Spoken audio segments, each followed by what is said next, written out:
Doctor APJ Abdul Kalam আলোর মানুষ, যিনি স্বপ্নকে বাস্তবে রূপ দিলেন। 1931 সালে তামিলনাড়ুর এক ছোট্ট গ্রামে জন্মেছিলেন এক দরিদ্র ছেলে। নাম ছিল আব্দুল কালাম। তার বাবার ছিল একটুখানি নৌকা, মা ছিলেন গৃহিণী। বাড়িতে অর্থ ছিল না, কিন্তু স্বপ্ন ছিল সীমাহীন। ছোটবেলায় ভোরে সংবাদপত্র বিলি করতেন আর রাত জেগে পড়াশোনা। তিনি বিশ্বাস করতেন অন্ধকারে জন্মালেও আলোয় বাঁচা যায়, যদি হৃদয়ে আগুন থাকে। বিজ্ঞান ছিল তার উপাসনা আর দেশ ছিল তার ধর্ম। তিনি গড়ে তুললেন ভারতের প্রথম স্যাটেলাইট লঞ্চ ভেহিকল। দেশ পেল মিসাইল ম্যান, আর পরে সেই মানুষটি হলেন ভারতের রাষ্ট্রপতি।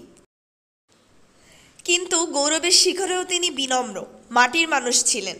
মৃত্যুর আগ মুহূর্ত পর্যন্ত ছাত্রদের শেখাতে শেখাতে জীবন শেষ করেন তিনি।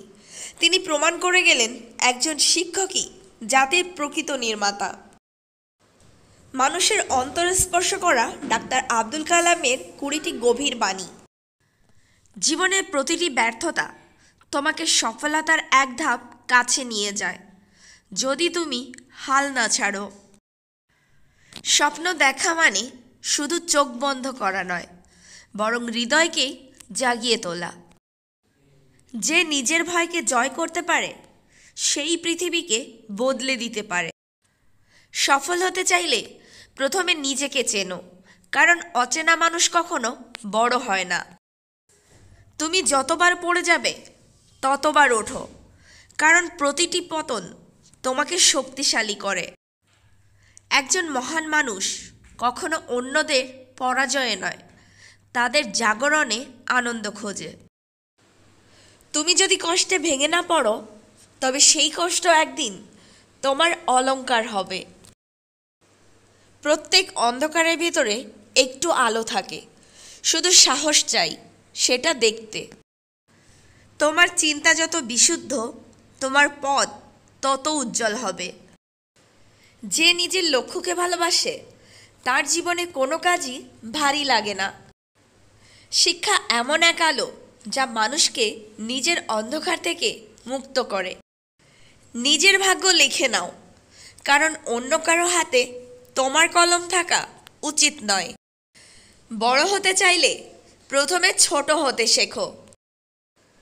যে নিজের চরিত্রকে শক্তিশালী করে, তাকে কেউ পরাজিত করতে পারে না। তোমার সাফল্য তখনই মূল্যবান যখন সেটি অন্যের মুখে হাসি ফোটায়। কাজের প্রতি ভালোবাসা মানুষকে ঈশ্বরের কাছাকাছি নিয়ে যায়।